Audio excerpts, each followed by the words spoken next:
ఒక ఊరిలో శైలజ, జలజ అనే అత్తాకోడళ్ళు ఉంటారు. ఆ ఊరిలో వాళ్ళే పెద్ద ధనవంతులు. ఆ ఊరి జనాలకి ఏదైనా కష్టమొస్తే సహాయం చేసే పెద్ద మనుషులు కూడా వీళ్లే. కాని ఒక్క దాంట్లో తప్ప. శైలజకి తన పూర్వం నుంచి ఉన్న ఆస్తి మామిడి పండ్ల తోట. తన ఊరి ప్రజలకి అన్నింట్లో సహాయం చేసే శైలజ తన తోటలో ఉండే మామిడి పండ్లను మాత్రం అస్సలు ఇచ్చేది కాదు.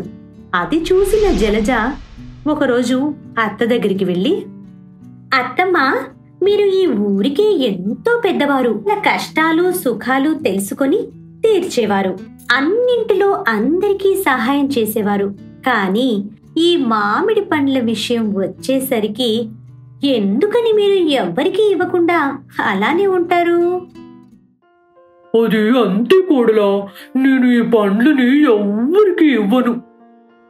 అందరూ మామిడి పండ్లను కొనడానికి 50 కిలోమీటర్ల దూరం వెళ్లాల్సి వస్తుంది. మన ఊరిలో పండ్లు ఎవ్వరికి ఇవ్వకుండా ఏం చేస్తావు చెప్పు? ఇదో ఇంకొక్క మాట ఎక్కువగా మాట్లాడితే నువ్వు ఇక ఈ ఇంట్లో ఉండవు. ఇవ్వను అని చెప్పాను కదా, ఇక ఏం జరిగినా ఇవ్వను, అంతే. ఆ ఒక్క మాట చెప్పి అత్త శైలజ లోపలికి వెళ్ళిపోయింది. కోడలు జలజ అత్తతో ఇంకేం మాట్లాడలేక అలా అత్తవైపు చూస్తూ ఉండిపోయింది. ఒకరోజు ఊరిలోని ప్రజలు శైలజ ఇంటి వద్ద వచ్చి ఇలా అడిగారు. ఊరి జనాల్లో ఒకడు, అమ్మా శైలజ, మాకు అందరికీ మామిడి పండ్లు తినాలనిపిస్తుంది. నీ తోటలో నుంచి కొద్దిగా మామిడి పండ్లు మాకు అమ్ము, మేము కొనుక్కుంటామమ్మా అని అడగ్గానే శైలజ ఒక్కసారిగా గట్టిగా ఆ జనాల మీద అరిచింది. ఈ ప్రపంచం తలకిందులైనా సరే నేను నా మామిడి పంటను ఎవరికి ఇవ్వను అని ఆ ప్రజల ముఖం మీదనే చెప్పి అక్కడి నుండి లోపలికి వెళ్ళిపోయింది. ఇక జలజకి ఓపిక నశించి ఆ పండ్లని ఎలాగైనా సరే ఈ ప్రజలకు చేర్చాలి అని నిర్ణయించుకుంది.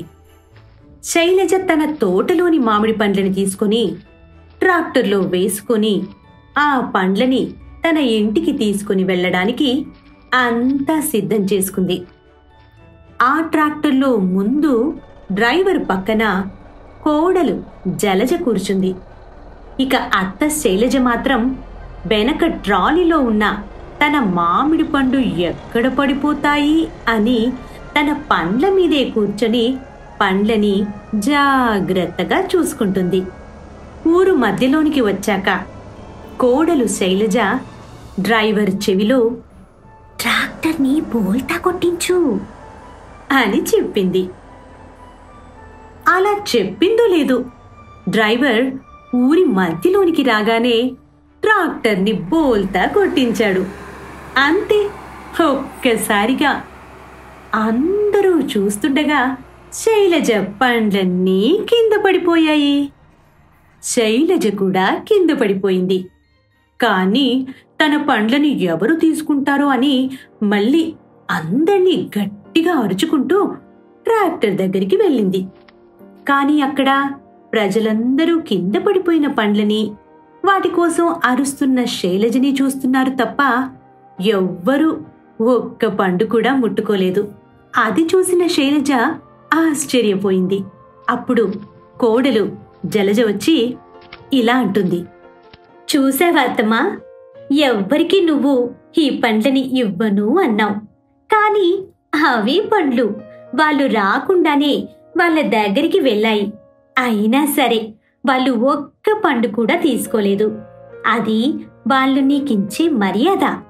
అలాంటి వాళ్ళకి నువ్వు ఒక్క పండు కూడా ఇవ్వకపోవడం నీకే సిగ్గుచేటు కదా అత్త? అప్పుడు అత్త ప్రజలను చూసి, ఇంత మంచి వాళ్ళకి అన్నింటిలోనూ సహాయం చేసే నేను వీటిలో మాత్రం ఎందుకు ఇలా ఉండాలి అని అందరినీ ఇంటికి పిలిచి అందరికీ ఒక్కో బుట్ట చొప్పున మామిడి పండ్లని దానం చేసింది.